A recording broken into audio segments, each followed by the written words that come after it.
Good afternoon and welcome to Coping with COVID, updates on the pandemic and information to help you thrive and survive COVID-19. I'm Tre Tailor, and today we have the superintendent of Fairfield County Schools with us. We're going to talk to J.R. Green. You see his lovely face over there. I don't know. Can I call you lovely? I guess you are lovely. Yeah, that's right. We're going to talk to him about how school is going to change post-COVID and the response to the pandemic in the South Carolina county where it was first detected. But first, here's some COVID community news for you. Applications are still being accepted for rental assistance through SC Housing and SC Thrive. Up to $1,500 can be paid to you if you live in South Carolina. And of course, you also have to have been affected by COVID. Go to SC Thrive /COVID rentalassistance.com to make an application. As a matter of fact, we're going to talk with those folks from SC Thrive on Wednesday. Speaking of which, we're going to talk with the folks with Andrew Yang's camp tomorrow. Dr. Jeremy Johnson is going to tell us about Andrew Yang's plan to test basic income. Now, he's looking for two South Carolinians, one in Kershaw and one in Richland County, to give $1,000 a month to for 1 year, $12,000. And they're looking for those folks right now. Go to movehumanityforward.com /FC. This is the final weekend to get tested at the South Carolina State Fairgrounds. The testing is happening from 10 a.m. to 4 p.m. this Friday and Saturday, but you have to make an appointment. Go to krogerhealth.com /COVID testing. I'm Tre Tailor, and the South Carolina Superintendent of the Year is with us today. J.R. Green, congratulations, has made a major impact in Fairfield County School Districts since he joined in 2012. High school students now graduate with 2 years of college. Their overall test scores have improved, and he's established some very important community partnerships that have benefited his students. He's been tapped as the stabilizing force in Fairfield County School District, the home of almost 3,000 students, and 90% of them actually qualify for free or reduced lunch. JR, thank you so much for joining us this afternoon. I really appreciate it. Thanks for having me, Tre. Absolutely. Let's talk about that statistic. About 90% of your students qualify for free or reduced lunch. That presents, I'm sure, its own set of challenges in that school district, because you're talking about kids that have a certain economic background. Yeah. And so, historically, Fairfield County has been a county that has experienced some pretty significant economic challenges. If you look at the history of industries here, for years we had the Mack truck industry, which employed a large segment of the population that eventually shut down. Obviously, that was a huge blow to the economy. Since then, we've had a huge blow in terms of the VC Summer nuclear facility and the abandonment of reactors 2 and 3. We had the closure of Walmart, and some other industries have shut down. But through all of that, we are a very resilient community. And although there may be some economic challenges, there's absolutely no place I'd rather be than right here in Fairfield County. And so we recognize some obstacles that are presented by some of those statistics. But in lieu of focusing on the obstacles, we choose to focus on the opportunities. Absolutely. And as I said in the intro, you have certainly presented some incredible opportunities for the students there, and community partnerships, giving the students an opportunity to have college classes graduating out of high school. That's big, JR. That's major for those kids. Yeah. And so, that's an initiative that we launched actually my first year here back in 2012. It's called the STEM Early College Academy, where students have an opportunity to earn an associate's degree in science or arts upon their graduation from high school. And so we just will graduate our third cohort out of that program. And so it has been in operation, as I said, the last 8 years. The first group of students who are now, many of them are seniors in college now, so they'll be graduating very soon.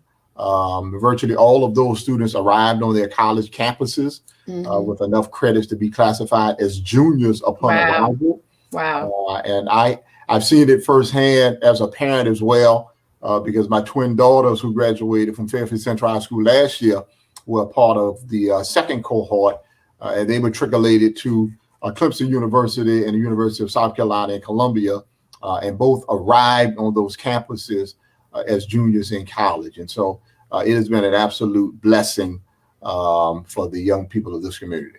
Absolutely. Now, the pandemic was actually first detected in Fairfield County. How have you and your students fared after that? Do you have many that have been affected by it? Well, and so that's news to me, Trey. I didn't know. Really? Yeah, Fairfield County. Yeah, the first thing was in Fairfield County in South Carolina.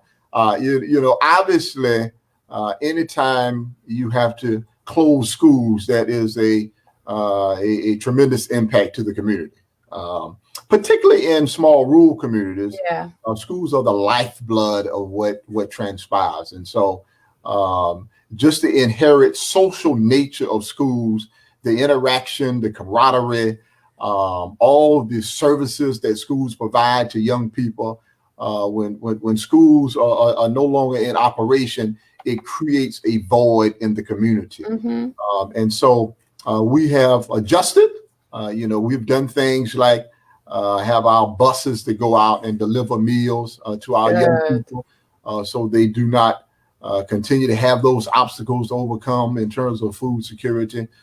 We have Wi-Fi buses that have been deployed throughout our community to assist with Wi-Fi access for those young people who do not have broadband access.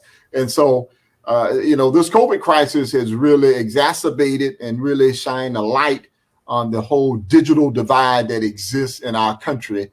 And Fairfield County is not unique to that digital divide. But I hope coming out of COVID-19 that there is a renewed commitment to ensuring that all young people throughout the United States have access to broadband. Absolutely. Carl Solomon has joined us. He says, great work, JR. Thank you, Carl, so much for joining us on Coping with COVID. I want to thank everyone for joining us. JR Green joins us. He is not only the superintendent of Fairfield County Schools, but he is the newly named South Carolina Superintendent of the Year. Dun, dun, dun, dun. Please welcome JR Green.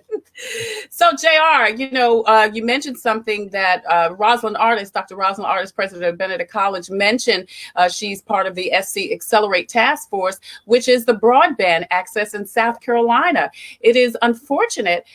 Let's not even talk about in rural areas of South Carolina. There's some pockets in Columbia, South Carolina, the state capital, that don't have internet access. So how do you, as the superintendent of a school district where that is definitely a problem, as you say, kind of help those students? I know you said you're doing the Wi-Fi buses, which is incredible. That had to be done, especially with school being out, for those kids to continue their learning. Absolutely. And, ironically, Trey, I was a part of a committee that was working on a $25 million fiber grant to expand broadband access throughout Fairfield County. We were probably in the midst of submitting that proposal prior to this COVID-19 crisis occurring. So we had already met a few times. We had charted out exactly where the gaps were, what the challenges were to expanding fiber throughout the county. It was a partnership with True Vista, who's a local provider in Fairfield County. And based on our research, it was determined that nearly 50% of the households in Fairfield County do not have access to high-speed internet. And so when you think about the challenges that may exist in a more urban setting, those are exacerbated when you start looking at rural settings. One thing that we started doing a couple of years ago is to provide our students with MiFi devices. So MiFi devices are portable devices that students can use to access the internet. The internet. Yeah. But a challenge we didn't think about was MiFi devices work on cellular networks. And that's fine if you are in an area that has a cellular service. And so we found that there were students who, even though we provided them with a MiFi device, could not consistently access the internet because they did not have good cellular service in the areas in which they lived. And so that was a learning experience for us. But as we think about it, we can all recall areas throughout the community, throughout the state, where whenever you drive through those areas, you know that you're prone to drop calls. Yes, or you can't make calls. And so for students who may live in those areas, even providing them with a modified device pose some even existing challenges. Yeah, you make such a good point, because you're right. We've all experienced a time where, as you say, we're driving and we'll even say, well, my signal's going to drop at such and such a place. But we don't think about the fact that there are people that living in those areas and they don't it's always dropping there. It's always dropping. Yeah. It's always dropping. And so, if we could accomplish any one thing coming out of this crisis, and I've heard Congressman Clyburn speak about it and some other officials, it would be to expand the access to broadband throughout the state of South Carolina. When we talk about remote learning, and obviously there are some inherent challenges to remote learning in and of itself. But those challenges are even greater when you have students who do not have consistent access to high-speed internet. Right. They don't have all the materials they need to even succeed. Yes, absolutely. Stacey Huff says, J.R. Green always representing. Hey, Stacey Huff, thank you for joining us on COVID with COVID. So, J.R., how are your students doing? How are they doing this? Shoot, I don't even know how many weeks we are now into it. 6 weeks, 7 weeks now? Oh, yes, Trey. I think this is the 9th week. I think we're into our 9th week of distance learning, if you will. Yeah. And relatively speaking, I would say our students are doing well. The seniors are probably the population of students that have been most disappointed by all the things that transpired. Just imagine the soccer season had just began. They'd only had a couple of soccer matches. The track season had just began, and the softball season, and the baseball season, and all the spring sports, and prom was. People preparing for prom, everything about graduation, and just in a flash, all of that is over. And so kids have had a senior year unlike any senior year I've seen in my entire career. And when you put it in perspective, Trey, our young people have never experienced anything quite this disruptive. Right, that's right. Yeah, I mean, even when you think about really tragic events like 9/11, I mean, as tragic as 9/11 was, I mean, most of the young people in this community did not necessarily have that kind of direct impact from 9/11. The economy, contracted for a while and then it bounced back. But, the airline industry slowed down for a while and it bounced back. But, I mean, this COVID-19 has had the kind of sustained impact that most of our young people have not experienced. And not being able to go to school for the last 9 weeks and telling, your parents telling you can't go visit your friends, and you can't go to the movies, and you can't eat in McDonald's. I mean, this has been as disruptive as anything they have experienced in their lives. And quite honestly, even as a young 50-year-old man, it is as disruptive as anything I've experienced in my life. Right. And if you imagine if it affects you and I as adults, how it's affecting young people. And you're right, JR, and it's affecting everybody pretty much equally. Everybody is affected, not only folks in Fairfield County, folks all around the world, the nation are being affected by this one pandemic. So how did you, or are you working on celebrating those seniors who cannot have a traditional prom, a traditional graduation? Yeah. What did you decide? I tell you, one of our toughest decisions was how will we recognize the seniors? Will we have an in-person graduation? Right. Will we have a virtual graduation? Will it be a drive-through graduation? I mean, all kinds of different things are occurring. We are proud to be able to offer a relatively traditional graduation in Fairfield County on June 6th. And seniors have been asking for the last several weeks. There will be a few differences. First of all, seniors will only be allowed to invite 2 guests. Right.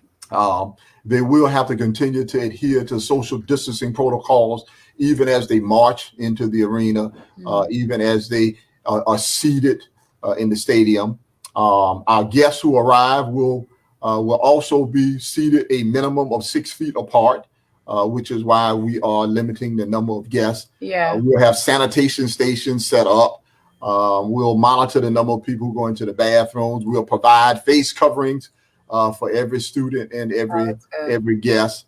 But I'll tell you, in my conversation with the seniors, they're disappointed that it's not the same as it was on last year, but they're also very thankful, appreciative to have the opportunity to have a traditional graduation, to march across the stage, to be able to have the principal hand them their diploma. And even though they can't have grandma and uncles and aunts and all the sisters and brothers and people who traditionally attend, they are thankful that they at least have a few to attend. And in addition to that, we have a local church and that's having a celebration. Pastor Robert Charles is doing a huge celebration where he's going to award every senior $25 gift card. Oh, that's nice.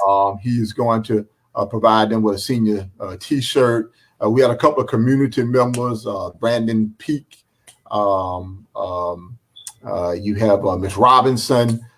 They put forth a whole effort where they were doing these senior dog tags for all of our seniors. I was at the Family Dollar and they were doing a fundraiser to purchase some things for our seniors. So the whole community has embraced our collective responsibility, and that's a term I often use to talk about each and every person's responsibility to every other person in the community.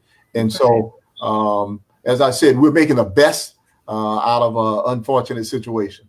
And it is nice because they would not, had it not been for the pandemic, probably had this whole community wrap their arms around them in this way. So, while definitely it's different and definitely it's disappointing, it's some good that has come out of it also. Yeah. I had to do a little 30-second shout out for a video that they are creating for Pastor Charles and what they're doing at the Rock Church. And I described them as the resilient class of 2020. Yeah. And the thing about resiliency is that is a quality that will benefit you throughout your entire life. That's right. That's right. I tell the young people that are part of our Griffin Bowtie Club mentorship program, I said, the question is not if adverse things will happen, but when adverse things will happen. That's right, because they will come. Because they are coming. I mean, it's just a matter of time. And so this has given our young people a firsthand account of some of the adverse things that they will face in their lives and taught them a lesson about how you respond to those things. And, and even though it's an unfortunate situation, it does not have to define your perspective and how you do things. And, that's right. And so I have been very impressed with the young people that I have encountered, particularly my seniors, and their positive spirit. On yesterday, we had, I think it was 9 students who ended up signing scholarships to compete at the next level in various sports, from track and field to football to other basketball to other things. And they just had positive attitudes. And even though it was a modified ceremony, it was just pretty much the administration, it was parents and those students and a couple of handful of folks. It wasn't like it normally would have been. Once again, they were very appreciative and thankful that they're going to have the opportunity to play at the next level. So I think after they look back on this, obviously they will be disappointed that they didn't get an opportunity to experience all that they normally would have. But I think they'll be appreciative that they were able to come through this situation and hopefully better than once they went in it. Yeah, absolutely. Tanya Tisdale Green says, great plan to celebrate the class of 2020 and keep the community safe. And Stacy Johnson says, beat in the land. I don't know what that means. Do you?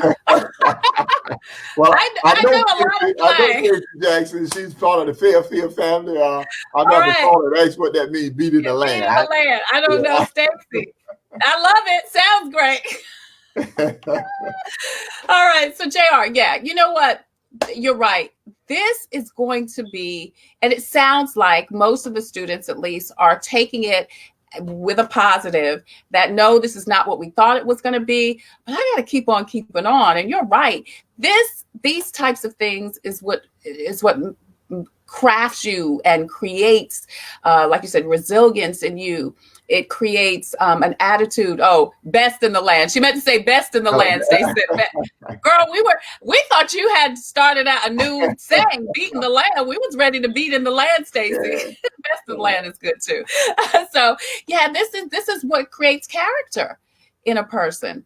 And like you said, to know that, okay, this is not what I planned, this is not what I thought, but I can make the best of this situation instead of whining and complaining. I'm just gonna keep on keeping on. Those are great qualities to have as life happens. Trey, in all honesty, if I could identify any one trait that I wanted every single student who left our system to have, it would be resiliency. Yeah. I mean, it would be resiliency over any kind of intellectual capacity. It would be resiliency because the difference between those who are able to experience success and those who succumb to circumstances are those who are able to overcome negative circumstances. Every single person who has been on that journey to wherever you're headed, you can think back over it and remember those rocky roads, those times where you were thinking, man, I don't know how I'm gonna make it. Man, what? Man, this is a rough time, and this has been a setback. And I put all my work into this job, and I knew I was going to get it, and I didn't get it. So what's my next step? I studied all night for this final, and I still didn't do well. So what's my next move? I always talk about resiliency. I mean, that will take you through the course of time if you are able to bounce back from these adverse situations that are coming. And it's funny, but in many respects, Trey, it's good that young people experience adverse situations earlier than later. That's right. Because look, there are some businesses right now because of COVID that are going through what your kids are going through. This is the first time that they've gone through this, and now they have to learn at 30, 40, 50 plus to pivot. Because I've been doing this barbershop, I've been doing this whatever, lawn care service, whatever it is, all of my life. And now, just in a matter of moments, I've got to figure out what else to do next. So you're right. Businesses today, adults are going through that because of COVID. And we're looking at 15, 16, 17, 18-year-olds that are learning an invaluable lesson now. Absolutely. Parents always get upset when kids don't do well academically. They say, oh, my kid made a bad grade, and I'm trying to protect him from making a bad grade in high school. And my perspective has always been a little different. I said, well, if they're going to experience that kind of academic setback, it's best to happen now than happen your junior year high. That's right. And so for kids who've always done well and have never experienced struggle, when those struggles come, then sometimes you aren't equipped to deal with them. Exactly. And so going through rough times is not something that we should always protect our young people from. Kendall Givens Little says, excellent leadership. Jimmy Ann Bates also says, best superintendent ever. You got a cheering squad out there. Thank you. I appreciate that.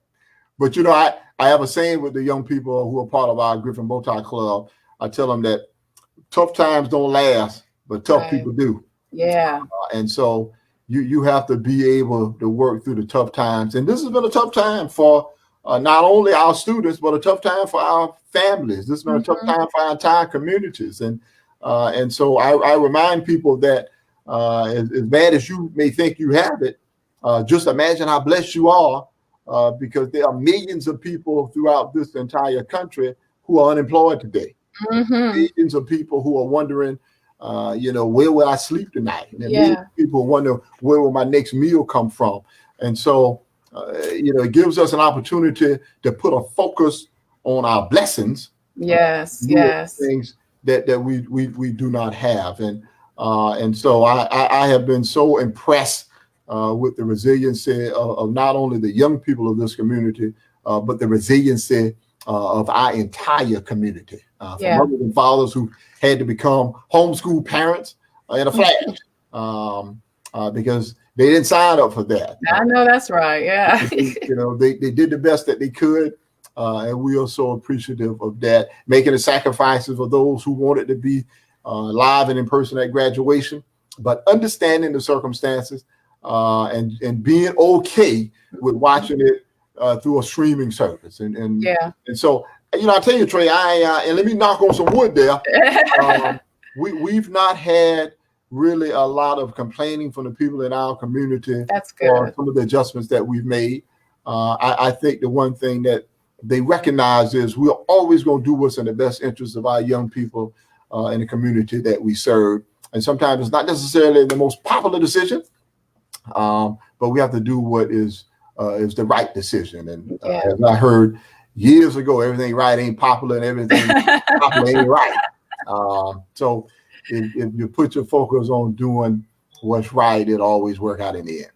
J.R. Green is joining us on Coping with COVID. He is the Fairfield County School District Superintendent and the newly named South Carolina Superintendent of the Year. And we're talking about how his students have fared during this COVID-19 pandemic. So, J.R., how long will you do the free meals? You said the buses have been distributing the meals to these young people. Yeah. So we'll continue, Trey, to have a summer feeding program throughout the summer. The bus service where we deliver meals will cease at the end of the regular school year. So which is when? Yeah, that'll end in June, first week of June. We'll stop delivering meals. And then we'll evaluate how our summer feeding sites are working. And quite honestly, if we evaluate it and parents are still experiencing some tremendous struggles in terms of even going to our free meal sites, then we'll revisit that decision. The thing about this whole COVID crisis is there are no decisions that are in stone. You have some ideas. Making it up as you go along. You monitor and adjust, Trey, and then if that didn't work, you try something else. I had a fireside chat with my staff on last week, and one of the most prevalent question that comes up is, what's going to happen next year? Right. I was going to ask that. And so my answer has been, I'm probably 98% sure we're going to return in the fall. Okay. I'm probably 98% sure we're going to return in the fall. And so you say, well, why do you say that? Well, I kind of look at other entities. All right. And so if I look and I say, well, University of South Carolina has already announced that they're returning in the fall. And I said, well, the governor has already kind of opened up businesses throughout the state. We are allowing kids to participate in recreational competitions. And you just kind of look at what the trend is. So the trend is headed towards schools returning in the fall. So, but that's just half of the equation. And so yes. So what do schools look like in the fall? Exactly. Now I don't know. And I think the closer we get to the third week of August, we'll have a better idea of what it looks like. And so there've been all kind of things bantered about relative to how we can mitigate the spread of COVID-19 as we head into the fall. Do we double or triple our bus routes so we don't have as many kids on the bus?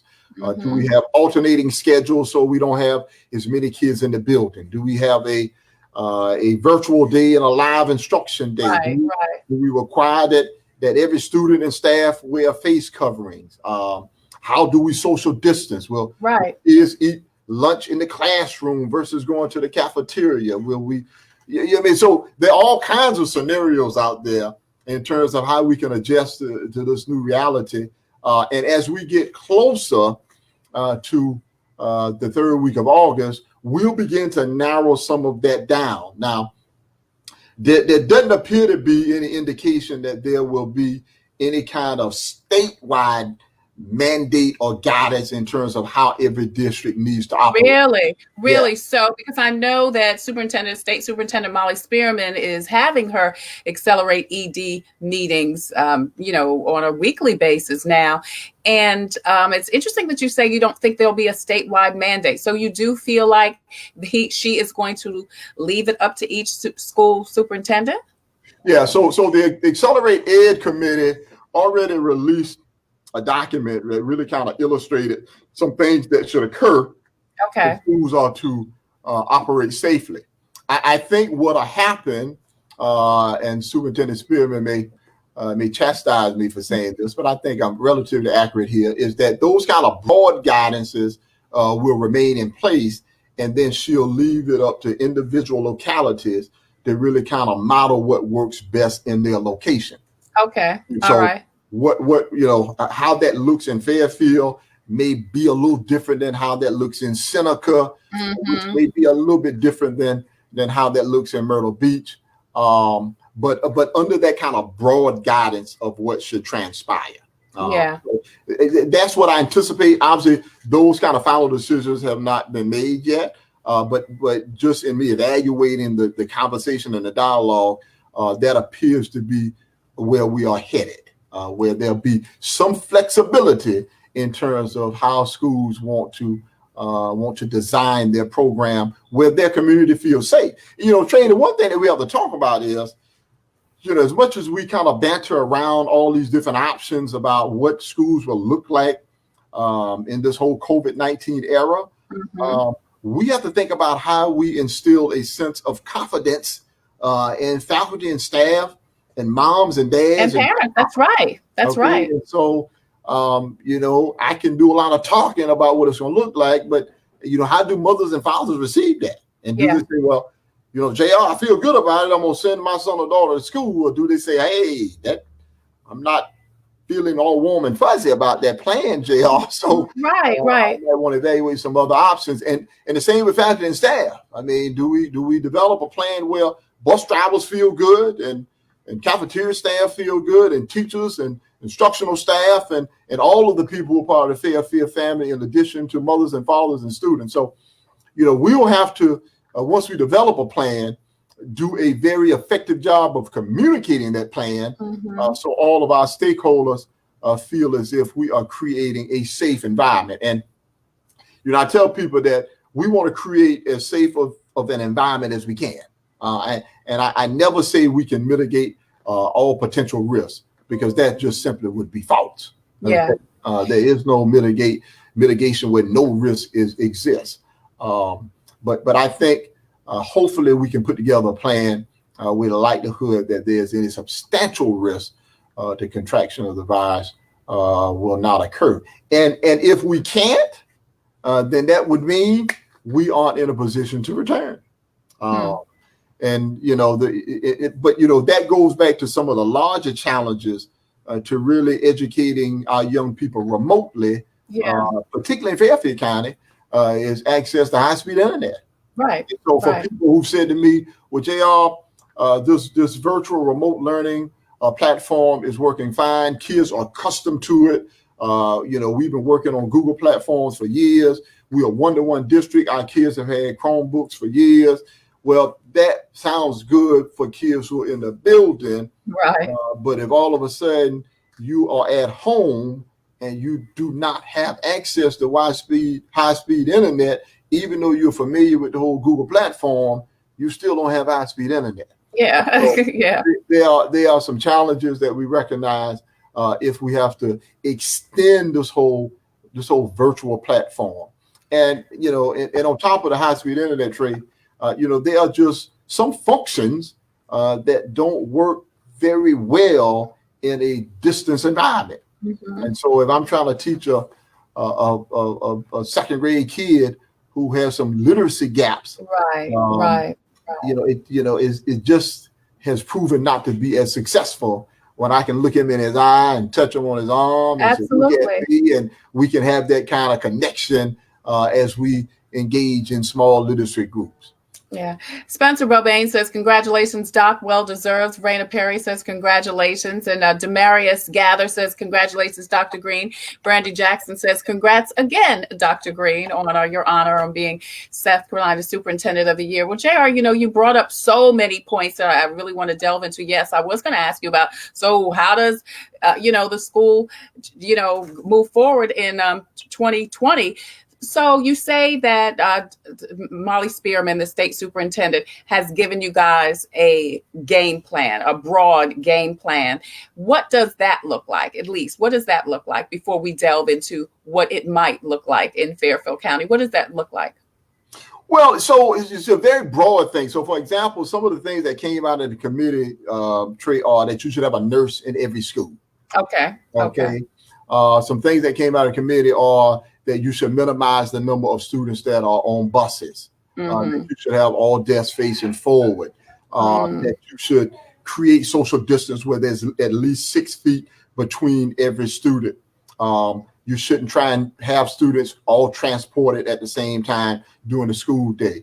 So things that I think everyone would agree on. Yeah. The question is the implementation of that. And exactly how that look. Now, they are, there are still some questions, for example, about face coverings. And so I think the research confirms that if everyone is wearing a face covering, the likelihood of contracting the virus is reduced down to, I think, maybe a little bit over 1%. I mean, it's a very small number from what I've read.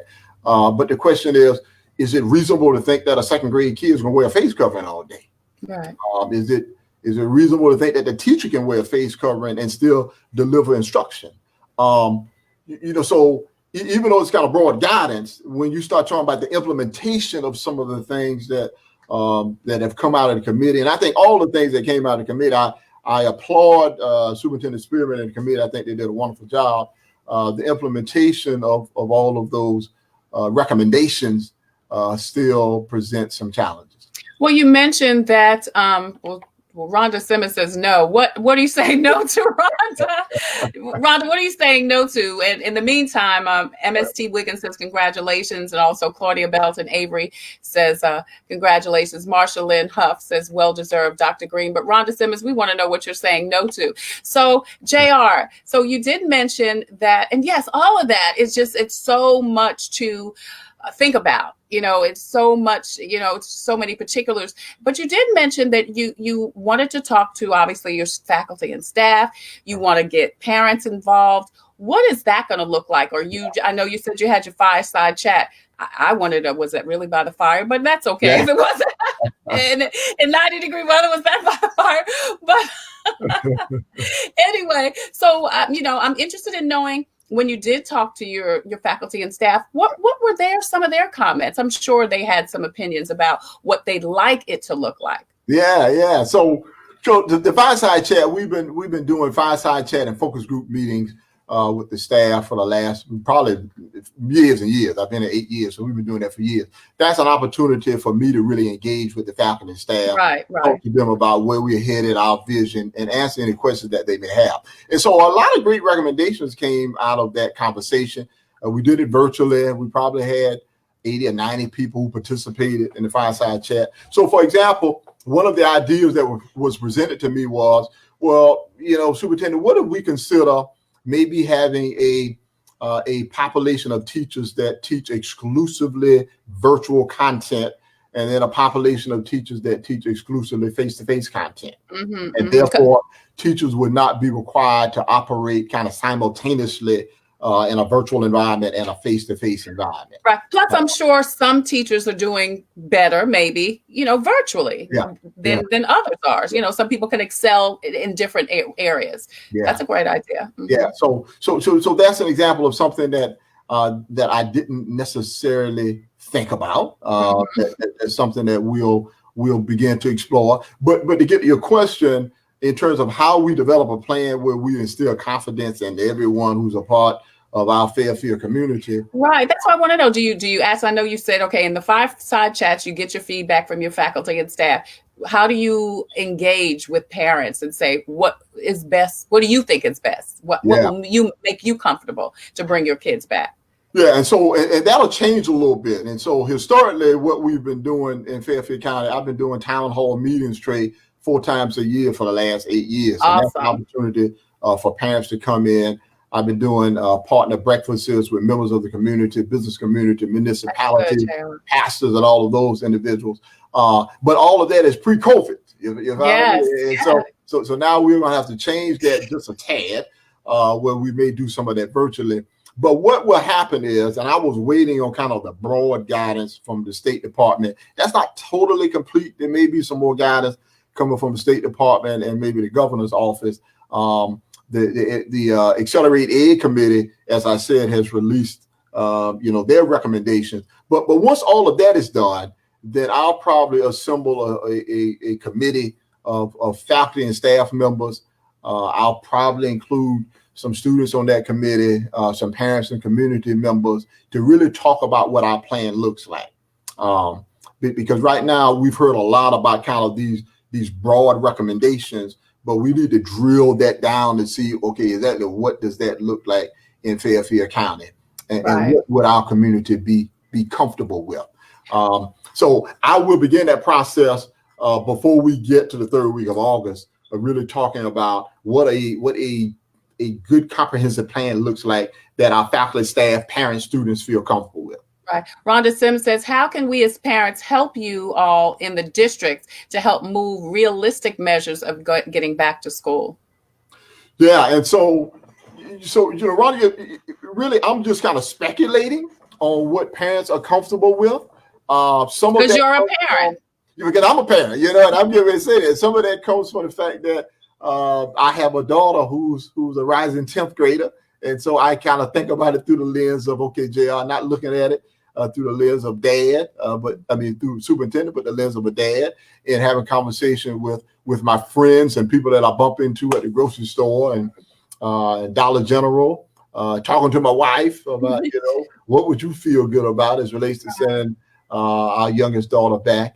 And so I don't know. I won't know that, quite honestly, until I sit down and have this kind of intense conversation, and maybe I receive some enlightenment that I wasn't aware of in terms of how parents feel. What I'll say is I think I have a pretty good idea of what parents feel and their level of comfort, but I've been wrong before, Trey.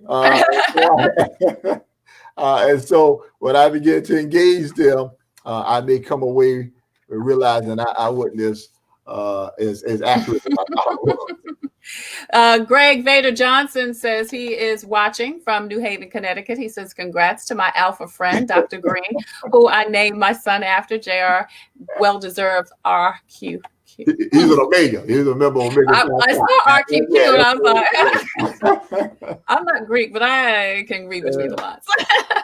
Well, Rhonda was saying, too, that it's unrealistic for a mask to be worn 8 hours a day in a school setting for a kindergartner or any age grade student. But what do we do? I mean, that's the $1 million question. What do we do? Rhonda, you're exactly right. I mean, as much as I agree that the research would confirm that wearing a face covering would be effective in terms of mitigating the spread. I'm sitting here right now with no face covering on. Right. I'm having a conversation with Trey, and I keep my face covering in the car. My wife gets on me from time to time because. Well, JR, in the car, if you're in JR, you're in the car by yourself. Oh, I thought you said you put it on in the car. So anytime when I get out the car, I have it. And so, right, me too. Yeah, but my wife gets on me a lot because I don't wear it as much as I should. Right. And so I'll say, hey, I'm just gonna run it by a little right quick. I won't be but a second. I don't need to put it on. Yes, you do, I'm trying to do a better job. But I give that example to say, I'm just putting it on every now and then. Right. Okay? I'm running in the Bible. I'm running into the store. I'm just doing these things. When you think about a young person wearing it the entire day, you're right. That may be unrealistic. When you think about a teacher or staff member wearing it the entire day, that may be unrealistic. And so, as I said, talking about some of these recommendations or guidance kind of in the broad sense is one thing, but the implementation of some of those ideas and guidance in a specific sense is another story. And so, just saying, hey, have kids with face coverings, that sounds like a good idea. but in terms of the practicality of that, I'm not sure how practical it is, or even for staff. I mean, we're talking about a young person, but even as a staff member, how many of us would be comfortable wearing a mask? 7, 8 hours. But you know what, JR, and not only how many feel comfortable, who's paying for all of the masks? Because if you're talking about you're in a district where 90% of the students are on free or reduced lunch, who's buying the masks? How are they going to get the masks? Do they wear washable masks? Do they wear disposable masks? Who is providing those masks? I mean, there's so many questions that I know you will find the right answers to. But you know, Trey, that's one thing that we've already been kind of thinking about with some of my district leadership is obviously we would have to provide face coverings. If we mandated it, we'd have to provide it. And if we had to provide it, would we provide disposable face coverings? And so does that mean you'd have to provide a face covering every day for every day? Would you provide washable face coverings and then depend on parents to wash them periodically? So those are some of the questions that you have to begin to grapple with. And so in this new normal that we may find ourselves in, it's going to be a challenge. And I'll tell you what I'm prayerful of is that we get closer to August, that that something develops. Okay, and I'm not saying that we are at a point where we have a vaccine come August, but I'm prayerful that as we get closer to August, that something miraculous develops that really changes the landscape. The landscape is the where it is right now today, which is that in many states, the number of COVID-19 cases are increasing. It's going to be difficult. Oh, absolutely. Yeah, Maxine says, if you do have to provide face masks, what is that going to do to your budget? Would that be budgeted? I guess, would that be added to your budget each year? So, so one good thing is the Congress did in this whole COVID stimulus relief money did flow some money down to local school districts.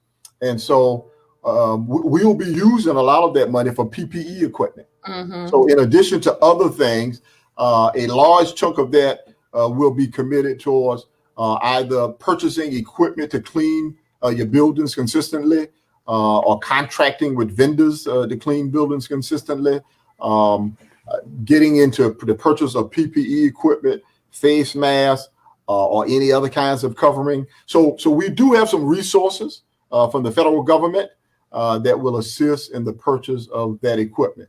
Rather, it will be enough to accomplish everything that remains to be seen, because we don't even know the cost of accomplishing everything. Right. Still a lot of speculating, and even a simple discussion like face coverings.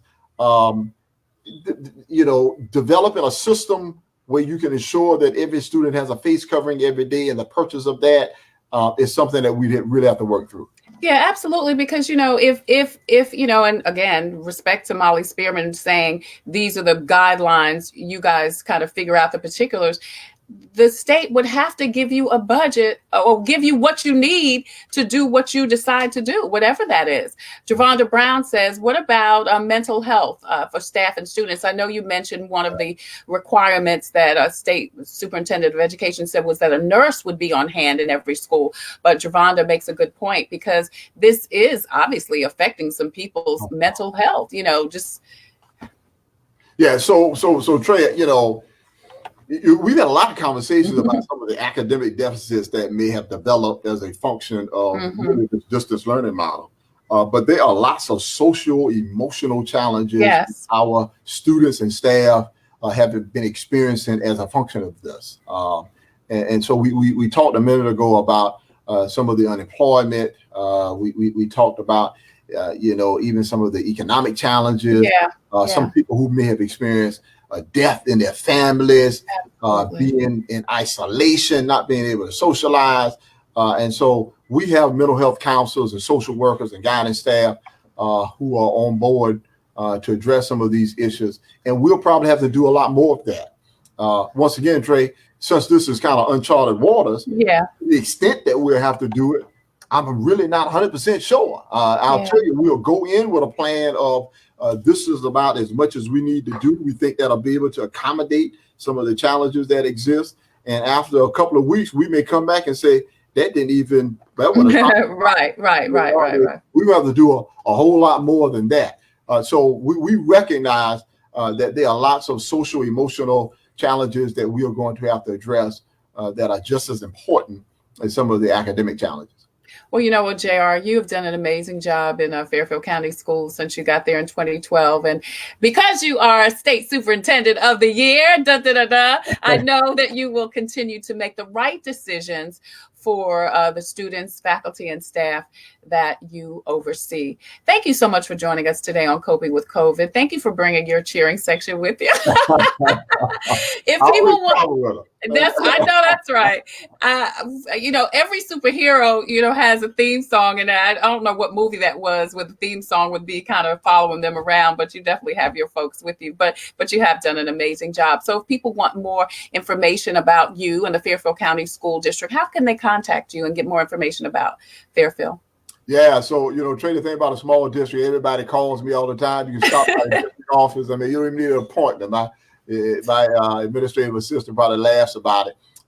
But quite honestly, anybody who's in town, you want to stop by the district office, just go and file out front, just stop by.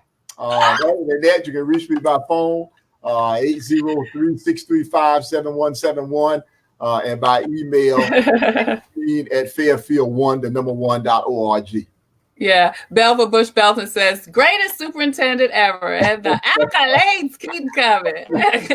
And of course, Tanya Tisdale Green says, thank you, Tanya, wifey, says, great conversation. Thank you so much. Javonda Brown says, Javonda says, is giving your information. Contact Dr. J.R. Green, jgreen at fairfield1.org. Greg says, and the frontliners in education, the paraprofessionals and janitors and kitchen staff all need to be invested. And you said that, JR, that you want to converse with everyone because everyone's needs are going to be different. Absolutely. Everyone's opinions are going to be different based on their perspective of the situation.